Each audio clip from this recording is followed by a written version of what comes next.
Previously on Follow the Leader. Hey, Dora. Hey, Mac. Where are we going to set this game?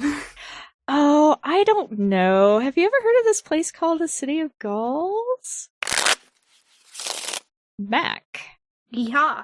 Why don't you tell us about your terror? So, I am playing someone called Zephyr. Zephyr is, ostensibly, a ghost. Your character knows Zephyr's true name. Your character does not know Zephyr's former name, or the name Zephyr. Zephyr is a humanoid terror. Their adjectives are fickle, cold, and savvy. So, I am going to be playing the human, and my human's name is Marius. Thank the gods for small favors. They use they/them pronouns, and their adjectives are severe, intelligent, and foolhardy. I think Marius says, "I need to know what you know about She Who Whispers." When Marius says her name, one eye opens, and then a second one, and then a third one, and then, I think as an afterthought, a fourth one. So they just kind of press forward with, I need to know how to foil her. There's this weird twist in the lower part of Zephyr's face. And here's where psychic bullshit happens. Because I don't think that Zephyr's quite figured out how to make a mouth work yet. But Marius gets the sense that Zephyr is saying, it's not in these exact words, it's a sense that this is what they're trying to say, but basically Zephyr is like, you want to foil She Who Whispers, Mistress of Death? You have some lofty aspirations if you think you want to best her. We now return to your game, already in progress.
Scene 3. I feel like this scene is probably a couple of days later. This is the first time that Marius has set foot in their study since that night. And part of that's because it's like they feel ashamed at having let themselves be spooked, and part of it is also being unsure of how to proceed but not wanting to admit that to themselves. Like going back to the drawing board feels like defeat to them. So I think it's probably late afternoon / early evening when they finally get there, and I think they're trying to I don't know, I'm torn because it's like part of me wants to say that they've got the curtains drawn because they're trying to like kind of acclimate themselves to the concept of being in the dark. But part of me thinks that they're still a little shaken about what happened, so they're not quite wanting to keep the curtains fully drawn. Mm-hmm. Maybe that's the concession and why they're there in the late afternoon to early evening, because it's like they'll have some light, but eventually it'll fade. And so I think they're going over calculations for when the next night, like the last one, could potentially be, to see how long they have to get their shit together.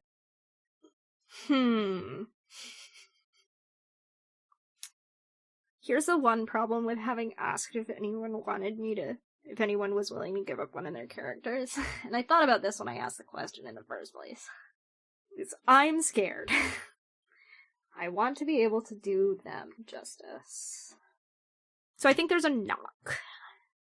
Mm-hmm. At the doorframe wall. He can't call them Doc in this universe. I want him to so bad. Or Prof.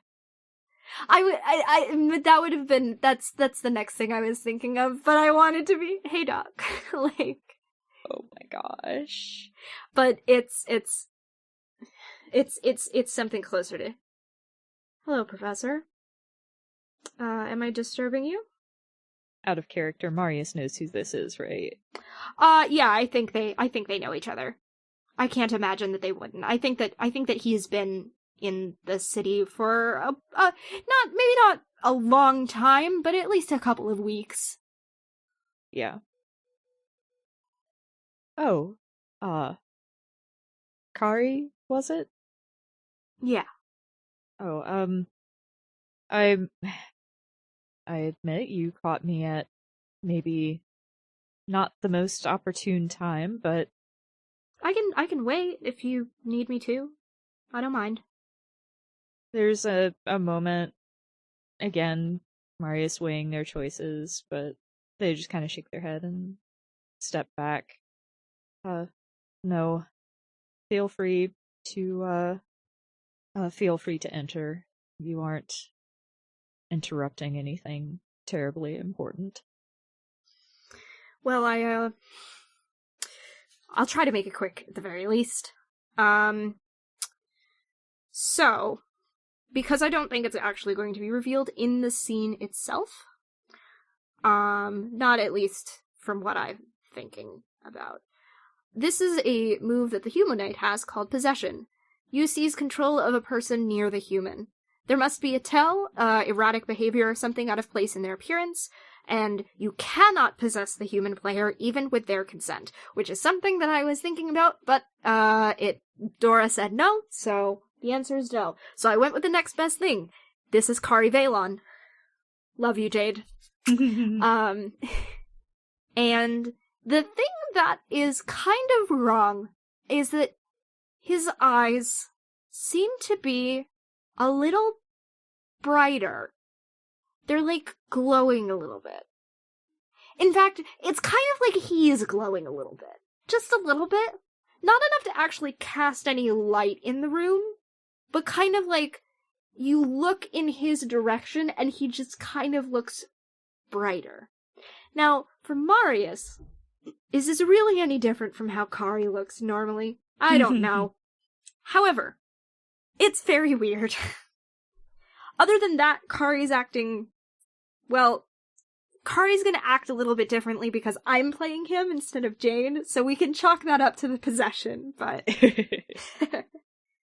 I don't know, I feel like Marius kind of writes the seeming brightness off as wishful thinking. So I think, Marius leads Kari out of the sort of like entrance of the library and takes him to what basically amounts to their office, I guess. It's not really like I'm kind of imagining it not really as being like a separate room, but being something that's like, sort of like a out of the way corner of the stacks, quote unquote, walled off by some fabric hung between shelves, almost. Mm-hmm. And they look at Kari and ask, what would you need my assistance with? I heard from a couple of your youths that you've been researching this. And he, like, kind of wiggles his fingers a little bit, like he's trying to come up with the word. This darkness.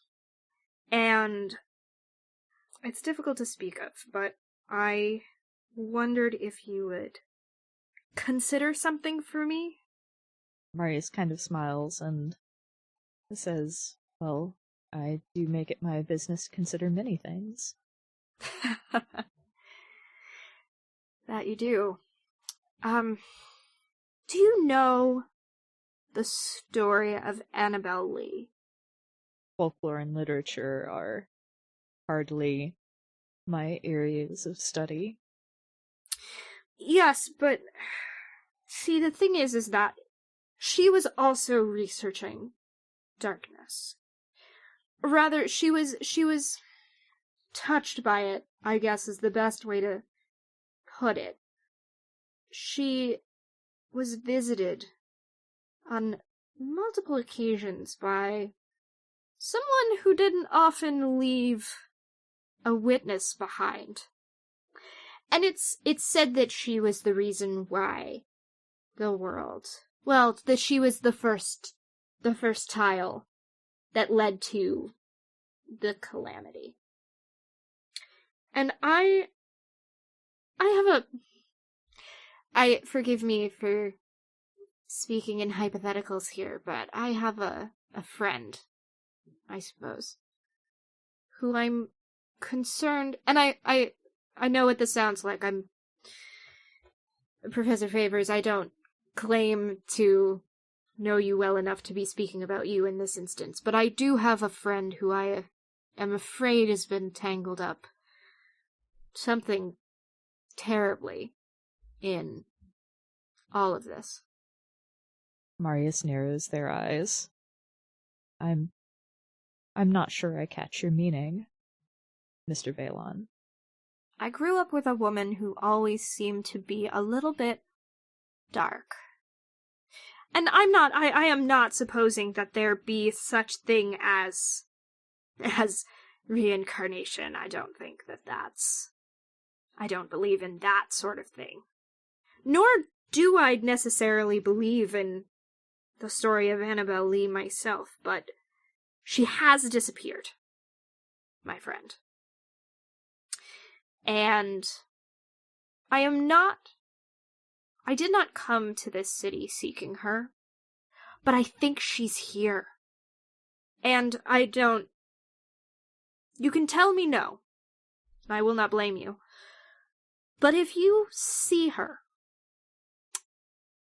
No, forget it. I'm being a little ridiculous about all of this. It isn't ridiculous to want to find people that you care for, I suppose. If I happen to see anybody who answers to the name of Annabelle, I can certainly send her your way. He, looks up at Marius, and he blinks, very slowly. And he smiles. Thank you, Professor. I appreciate it. But be careful. I don't doubt that your intelligence would rival hers, but she was the smartest person I know, and just as I would hate to see what would become of that intelligence turn to darkness, so I think there are people in your life who fear the same. And he kind of smiles a little. In the sorry, I don't know what I'm saying sort of way. Marius just kind of nods slowly. Well, I'll be sure to reach out if I hear anything. Thank you, Professor. it's definitely a weight off of my shoulders. I think that scene... Yeah, I was about to say the same. I wanted to say before that I think that Zephyr, the shade of Zephyr, kind of passed Kari as they were going through the hall. Mm-hmm. And Kari kind of, like, looked at them and nodded a little bit, like, and not, like, at Zephyr, but, like, a nod of, like, they're still here. Mm-hmm. It's a tricky, because Zephyr didn't actively do any tempting there. Yeah. But also, like, I don't think Marius was... Yeah, I don't think Marius was particularly put off by what happened. I think it was more, like, a little baffling more than anything. Yeah, I don't blame them. So, I think we're gonna go with favor on this one. Okay. I'm so sad that Jade's asleep. Yeah. I want to tell them all about this. I, like, specifically didn't give them any details. But, God, I want to tell them so bad. Alright, well, there's tomorrow. Yep. Okay. I'm so glad that the human starts all the scenes, because I'm like, oh god, I don't know what to do next. Yeah. Well, I mean, you know, you still have to figure out what to do. It's just that... Yeah, but you give me a jumping off point. So, I think I like the idea of what we briefly spoke about in DMs. Oh yeah, let's go! So, I just need to figure out a good setup to, like, lay the groundwork for this. I mean, they could go back to the temple. Unless they're too scared. No, I don't think they're too scared. I think by the time that the next opportunity... Well, actually, no. What if the next opportunity that presents itself is actually only a few days away based on, like, the weather patterns and things like that. So, like, they're not having to depend on the moon phase at all. So they're able to, you know, there's a brief moment where they're like, you know, part of them's like, yeah, don't you remember what happened the last time you went? And the rest of them is like, yeah, I was being ridiculous. There was nothing to be worried about. I can't let another opportunity slip through my fingers, kind of thing. So, of course not. Here's them being, you know, making ill-advised life choices, and to specifically make sure they don't make the same mistake twice, quote-unquote mistake, they don't bother bringing a lantern. Oh my fucking god, Marius. So yeah, Marius is at the temple, dead of night. No stars, no lantern.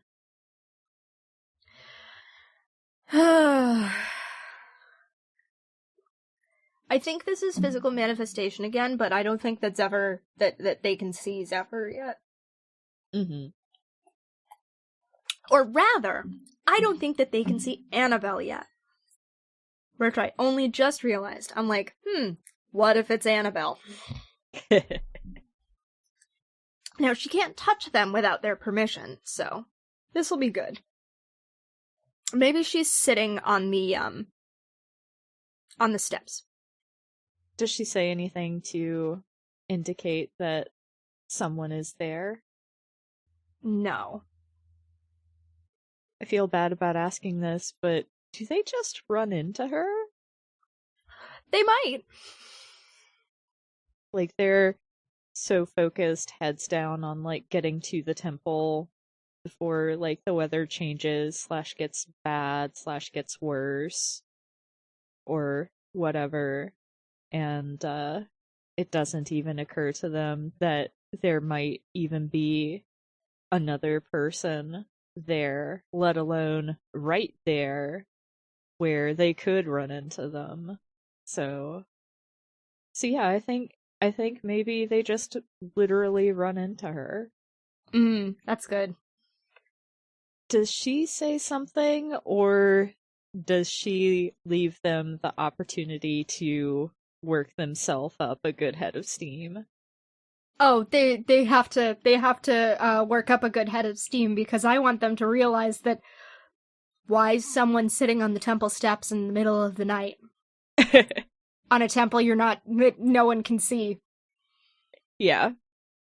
Okay. Yeah, so Marius runs into her, and their first instinct isn't to apologize or anything so pedestrian as that.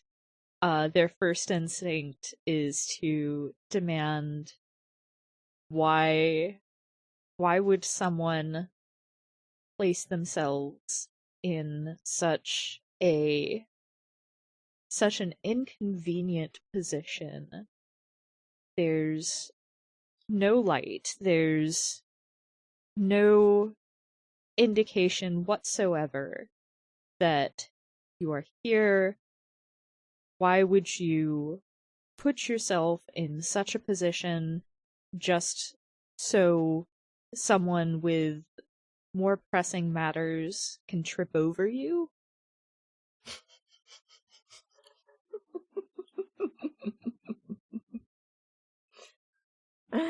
Is that laughter in character or out of character?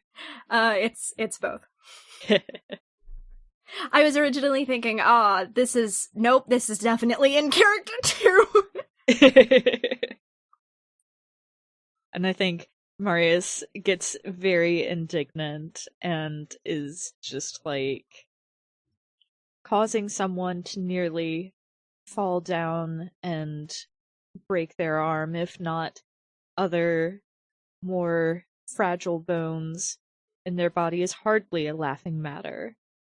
You haven't even apologized. The voice is the same. What sort of apology would you like, Professor?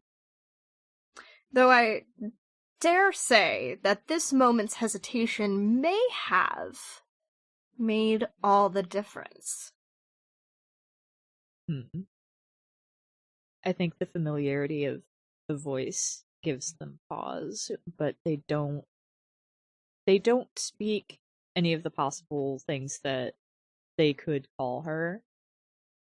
They just kind of, if Annabelle can see in the dark, she would see them, their expression go from stormy to kind of like startled, and then they say, I see, you are not any of the things I was expecting to encounter tonight.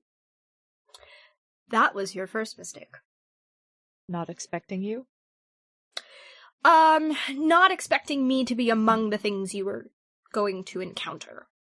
Because I very well could have left alone. But it was more than likely that at some point you would have found me here, so. Well, I know what brings me to this place. It was not the promise of your presence.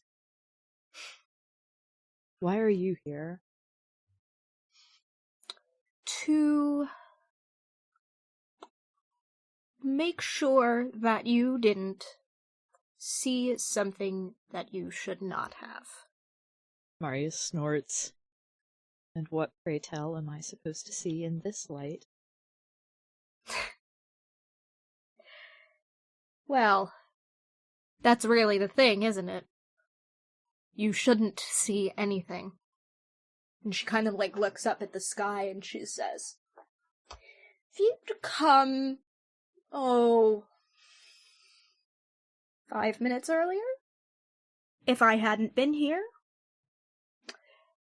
it's very likely that you would have seen something. And then we wouldn't be having this conversation. And before you ask, I don't know, because I haven't seen it either.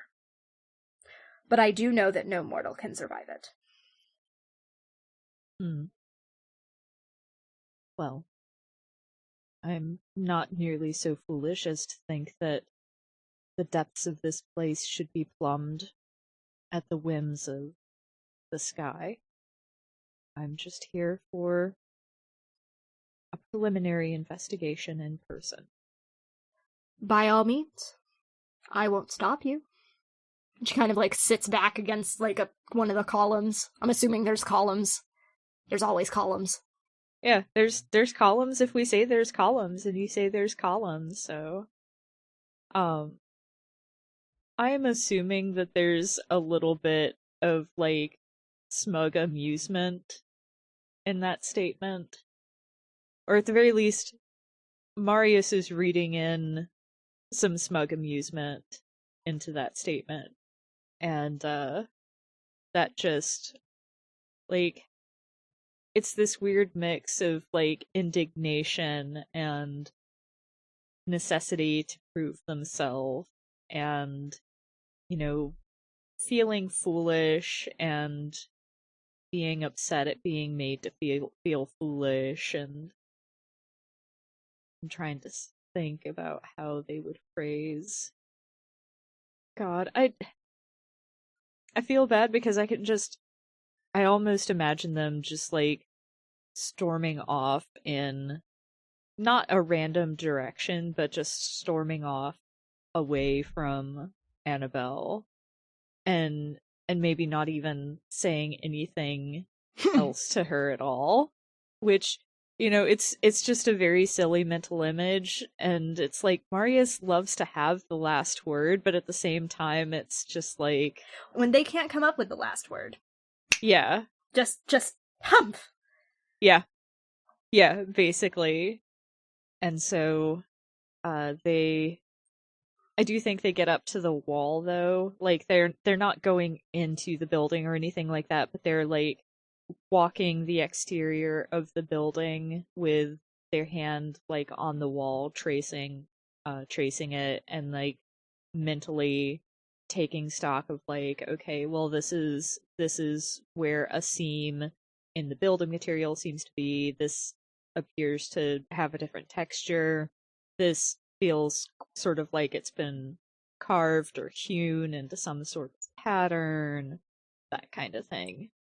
They do realize that that's not going to be consistent the next time they come, right? I feel like they come to that conclusion, but even after they come to that conclusion, they still continue taking stock of this data, because that's still more information than they had, 5 minutes ago. No, that's fair. So, the key here is that I've already said that exact phrase before. There was a manifestation in the temple at the exact moment that Marius was climbing the stairs. Mm.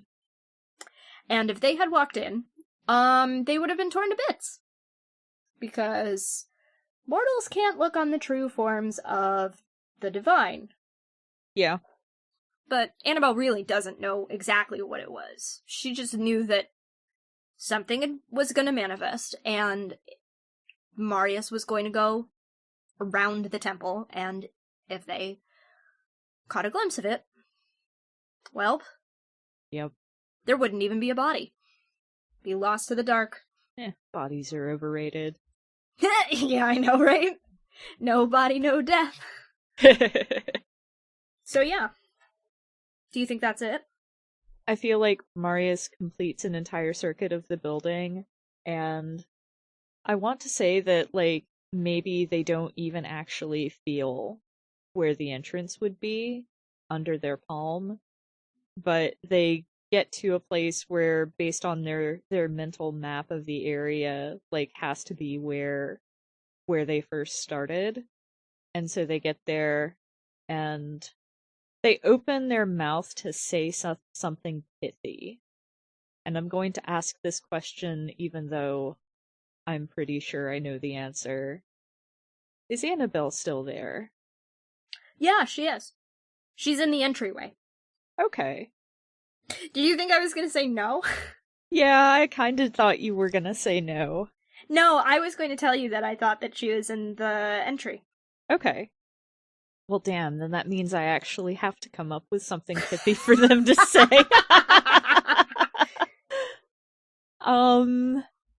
You can abstract it.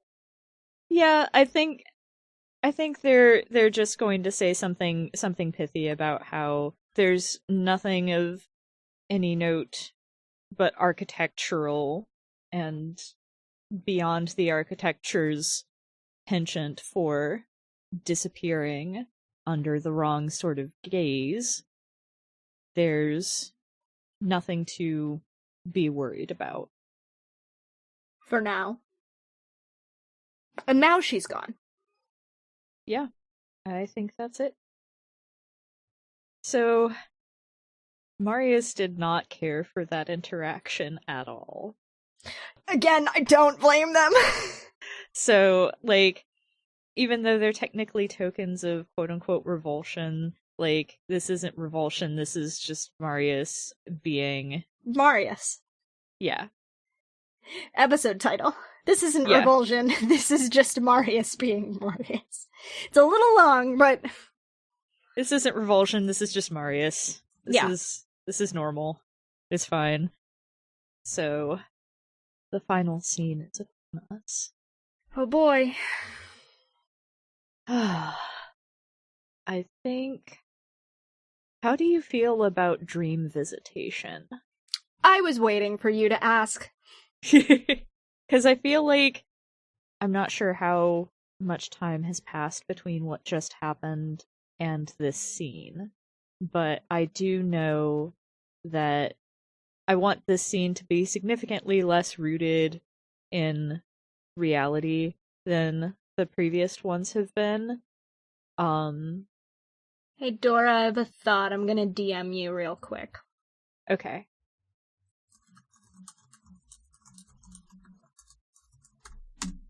I mean, it's gotta happen, right? Yeah, absolutely. I'm sorry I just signed you up to portraying two characters, but... Okay. Let me DM you something back. Excellent, excellent. Okay, so I think because of the nature of what this dream is likely to be, I think it has to be... Is it actually maybe the next day? Like, Marius drags themselves back home, and, like, by the time they get home, dawn is just breaking, and they flop face first onto their bed and fall asleep. Yep. That's good. And obviously Marius is passed the fuck out, so they don't see this, but, like, you know, for the viewer's sake, there's just sort of like a whisper of hair and a very quiet sigh, and the curtains, even though they're kind of thick, just flutter just a little and, like, pull themselves closed. And in the dream, Marius is on the beach, but it's not the volcanic sand, it's not the black sand beach, it's a different beach. May I make a suggestion? Yes. The sand of this beach is bone white. Yes. And maybe a little powdery like ash. But it still kind of glitters in that way that sand does. Yes. And there are streaks of seaweed, like, where the, you know, that kind of, like, mark the tide line. And, like, in the distance behind them, Marius can hear the sound of people murmuring in a way that's like vaguely alarmed, but because it's a dream and it's dream logic, they're like rooted in place. They can't turn around. They're locked facing forward out over the water. They can only just kind of like vaguely make out wisps of smoke billowing behind them out of the corner of their eye. This is a fugue state. Who's creating the fugue state? We just don't know. You create a dreamlike setting around the human or invade the human's dreams if they are sleeping. This may be anything you like, and you may appear to the human in any form that you choose while in this setting. The human may interact with you or the setting, but you set the rules of that interaction. Fugue states are ephemeral and may be used to manipulate a human's desires. Dora's note here is, when using this move, try to provide the human an image of something they want, but put your own touch on it. May I add a detail here? Of course. Everything is monochrome, including Marius, but not the other two figures who are in this dream. Love a good black and white. Yeah. There's also a big cat in the dream. So I do have a question for you. How are the other two figures arranged?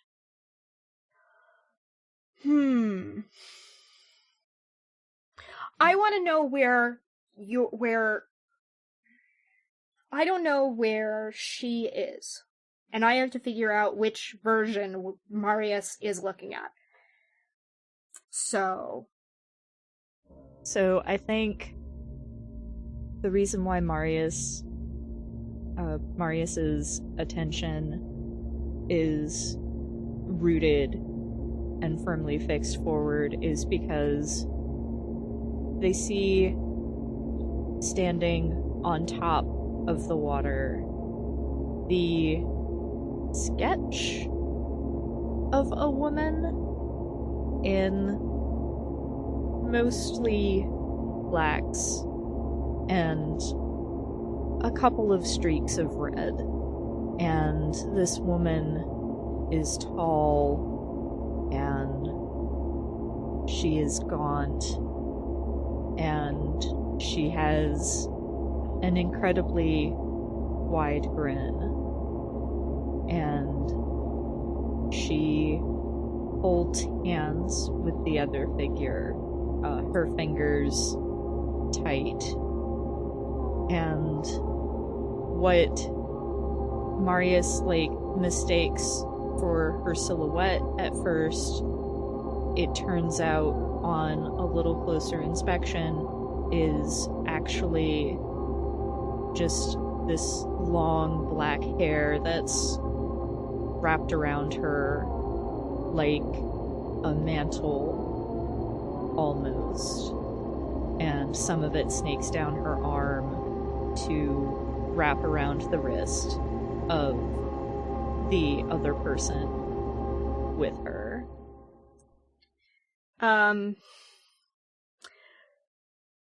Marius sees Annabelle. A little pale, eyes a little blank, and unfocused. I don't think Marius has ever seen Annabelle before, and they, because they didn't actually see her last night. So they see this very small woman with this messy shock of black hair that she's got pulled back. And she's wearing a dress. She's weird. Marius doesn't know why it's weird. Marius doesn't know why they feel like they've never seen Annabelle in a dress before. Marius doesn't even know this woman's name.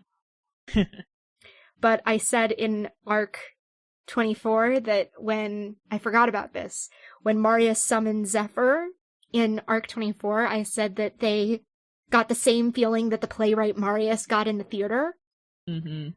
And Marius is now getting the same feeling that the ghost hunter Marius gets when they see Annabelle. This sort of fond exasperation, I think. Yeah. But they don't know why they're feeling this way. It's not their feeling. They've never seen this woman before in their life. And her hand is limp in the grasp of the woman who's holding it. The figure who's holding it.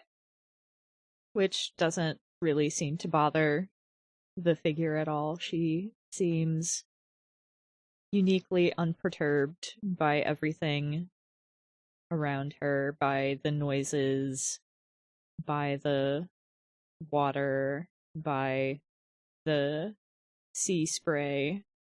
And I think she takes a couple of steps towards Marius, or let me rephrase that. She sort of glides forward in a manner that would imply steps had been taken. Sort of dragging Annabelle along with her and leaving a train of that black hair mixed with the streaks of dark seaweed in her wake. And I'm trying to decide. Does Marius fully understand who they're looking at? I think there's a sinking feeling in their stomach, but they don't want to believe it. You said that they have a very scientific, a very clinical approach to the supernatural and the occult. Yeah. So I think that they can sense that this is wrong in a lot of ways, but they're trying desperately to believe that it's not what it seems. Yeah. I think they try to open their mouth to say something to Annabelle, but no sound comes out. She kind of shakes her head a little bit. They're stubborn, so they try again, and the only thing that comes out is like a low sort of a cat's meow. Like, I don't know if you have ever really dealt with sleep paralysis before, but in my personal experience, sometimes when it's like I'm trying to get myself out of sleep paralysis, I'll try to scream to like wake myself up. And all that comes out is just kind of like a low wheeze. And so it's that kind of noise. Mm. And I think the woman just kind of, the figure of a woman just kind of like advances slowly, dragging Annabelle along behind her, with some of the seaweed like getting caught around Annabelle's ankles. I think as they get closer, Annabelle's eyes start to clear a bit. And she kind of, like, she's still moving too slowly. Mm-hmm. And in the background, there's a roll of thunder.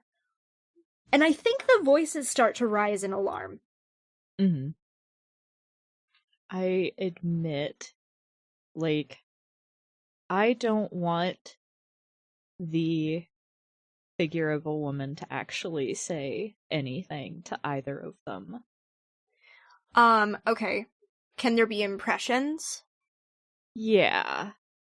Like, she's definitely entertained in and pleased in the same way that you might be entertained and pleased if a pet brought a toy and dropped it at your feet. Like, not even necessarily to play, but just like, you know, sometimes cats bring in prey that they've hunted but they'll also do the same thing with catnip mice as much as real mice, kind of thing. And it's that same kind of like, aw, isn't that cute? Mm-hmm. But I think that accompanies her inexorable presence, her inexorable force, rising from, well, not even rising, like gliding atop the choppy waters. Mm-hmm. I just had this image of her holding out her other hand and Annabelle's rising at the same time. I don't know if that's what happens, but I had this image of it. It does start to rain, though. What does the rain feel like? Part of me thinks that it's not even rain, it's grit falling down from the sky, and there's been an explosion behind Marius. May I suggest a volcanic eruption? Yes. Okay. You absolutely may. I have reasons for this, which you'll find out. But Dora will find out at some point soon, and y'all will find out if you subscribe to our Patreon. So, yeah. I think that's what I got for that. And Annabelle, oh no, I do have one more thing. Because Annabelle's looking up at Ningal now, and she's starting, her movements are starting to go a little bit faster, but they're not quite fast enough.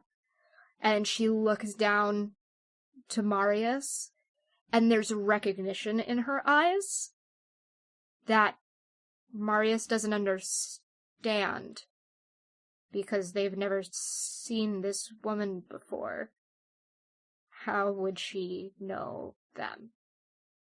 Yeah, I feel like at this point, Marius is largely a creature made up of dread that they do not want to confront.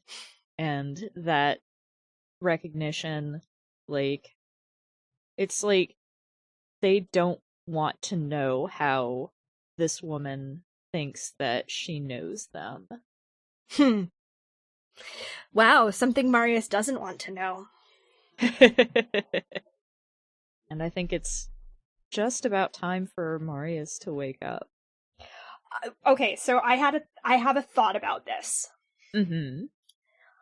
So, my brain was like, so my brain was like the thing about she reaches out and Annabelle's hand lifts at the same time.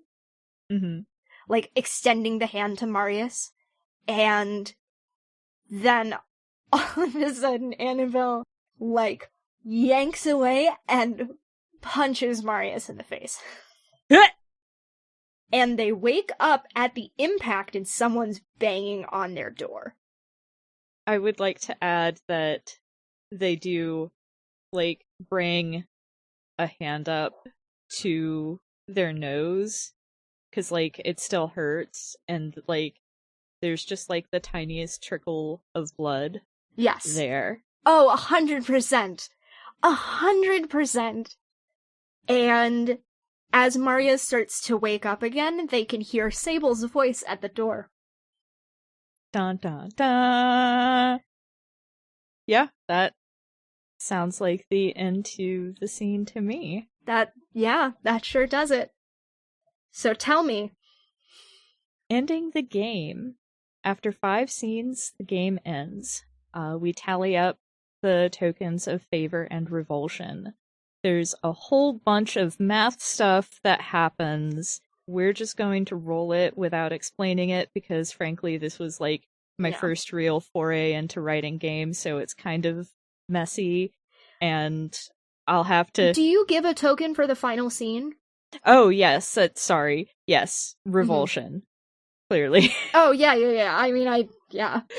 I just assumed it was a foregone conclusion, so I forgot to vocalize it. Yeah. Oh, yeah. I mean, yeah. I mean, I knew that it was going to be Revulsion. I just needed to know, and the listeners needed to know. Yeah. No, you're 100% correct. I'll probably end up having to rework this at some point because it's a mess, but I can do minus, right? Yeah. Do I have you to should be able. Okay, there's not a space in the middle. Yeah. Okay. I'm very excited to see how this goes. Me too. I think either way this happens is going to be very interesting. Agreed. Oh, I didn't put a space in there. Hold on a second. I'm just gonna delete this. Yeah. False alarm. I know how to roll dice. Well, that's a -2. Whew. We are safe for now. Yes, if the result is positive, the terror succeeds at courting the human and entering our plane. If it's negative, which in this case, since it's -2, it is negative, the terror fails. And so, based on the outcome, we work together to narrate the fate of the human, the terror, and our plane of existence. So... I think here that it's interesting to me if this is an intentional fail. Because the terror was Zephyr. I mean, okay, so I don't think that it's necessarily, quote-unquote, an intentional fail, but I think that this is there was a point where, it might have been the Kari thing, where Zephyr went, this isn't how this should go. Mm-hmm. And I don't want to be the one that does this. So, then the goal became, keep Marius alive. Yeah. Which I was thinking about earlier. I was like, if it ends up being a negative result, it's probably going to be Zephyr making the choice to... I said that they were fickle. Making the choice to not be the proxy. Mm-hmm. Like we had said. That's what I think this looks like. Okay. That's what I think that part looks like. So I don't know what you think this looks like for everyone else. Well, I definitely... Paradoxically, I don't think this experience actually pushes Marius away from their investigations. I didn't think it would. Because, one of their adjectives is foolhardy, and in the This Town is Full of Monsters game, one of their tags is Icarus. So, I think that this will definitely color how Marius approaches studying this phenomenon in the future, but based on where we're leaving off, I'm not too sure how much opportunity they're going to get in the very near future either. Well, quite honestly, Sable has no reason to believe that Marius was actually doing anything. I mean, maybe if they come in and they see Marius with a bruised and bloody nose.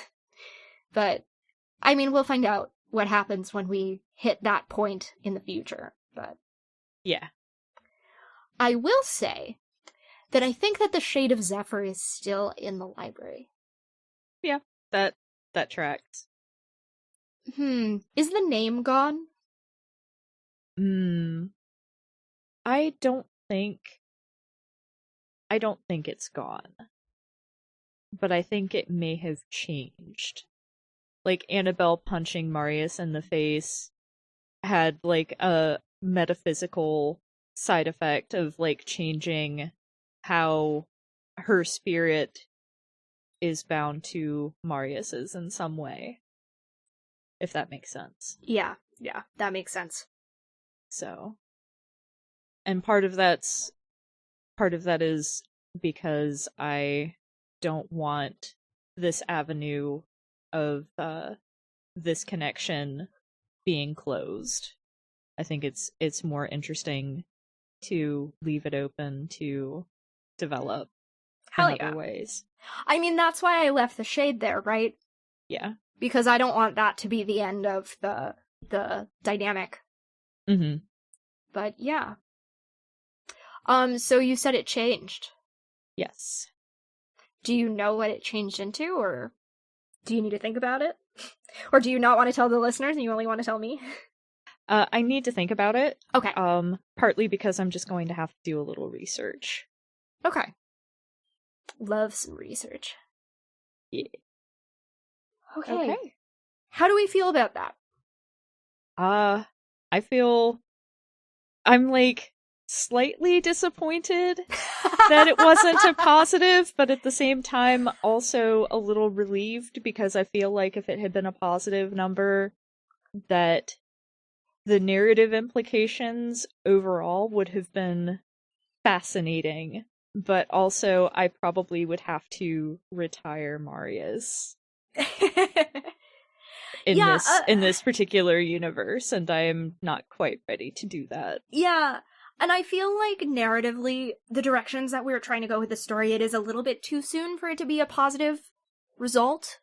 Like, it would have been very, very interesting for it to be a positive result. I would have been very, very excited to see what it looks like for her to have a more direct impact on the world. But, okay, so we didn't actually say this. I mean, it was kind of obvious. I don't think it was that obvious that Zephyr was acting as her proxy. Yeah, it definitely bears stating. Now that we're at the end, I think it's I didn't want to say it at the top. Yeah. But now that we're at the end and we hit the result that we did, it needs to be said that Zephyr was acting as proxy to She Who Will Not Be Named. AKA She Who Whispers, AKA the woman, the goddess whose name I will not speak on this podcast because all the world's a stage, Scottish play, bullshit. The zombie queen that we stan. Am I allowed to say her name? No. Okay. Whatever, I don't actually. But, yeah, so, which is why I was thinking that, part of the way through this, but Zephyr and Annabelle and Zephyr, same person, they still had their own autonomy in a lot of ways. So they were able to shift and change their goal as time went on and push the result in a particular direction.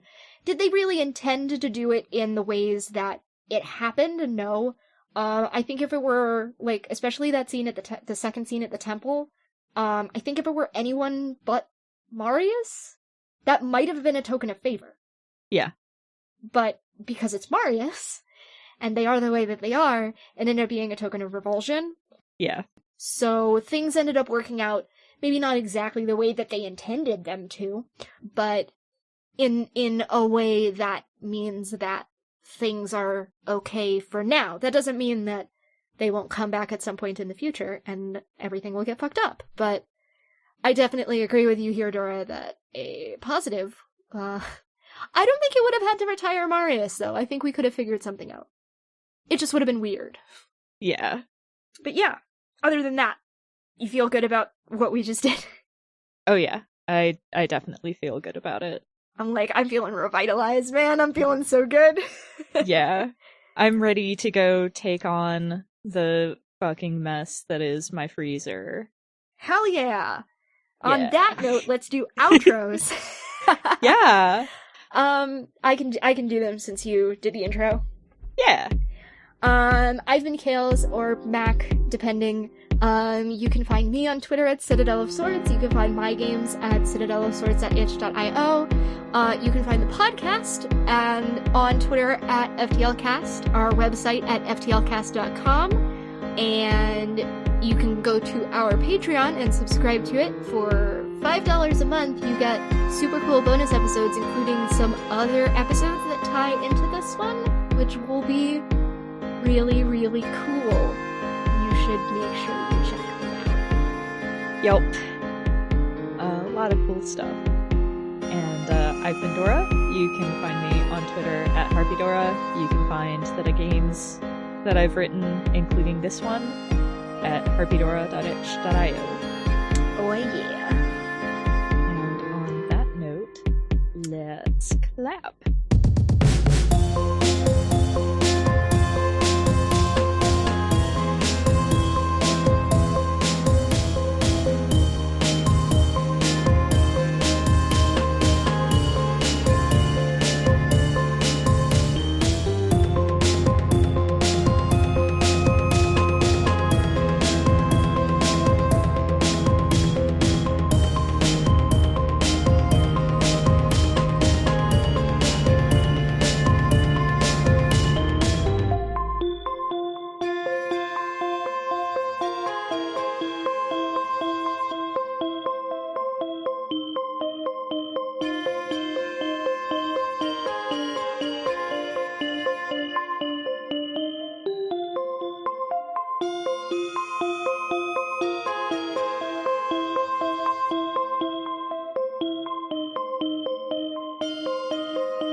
Hi, it's August, and I just wanted to thank you for listening. If you've enjoyed us, please consider leaving a rating on your podcast platform of choice, telling your friends about us, or tweeting about us using the FTLcast hashtag. We are also part of a nonprofit podcasting guild called Standing Stones Productions.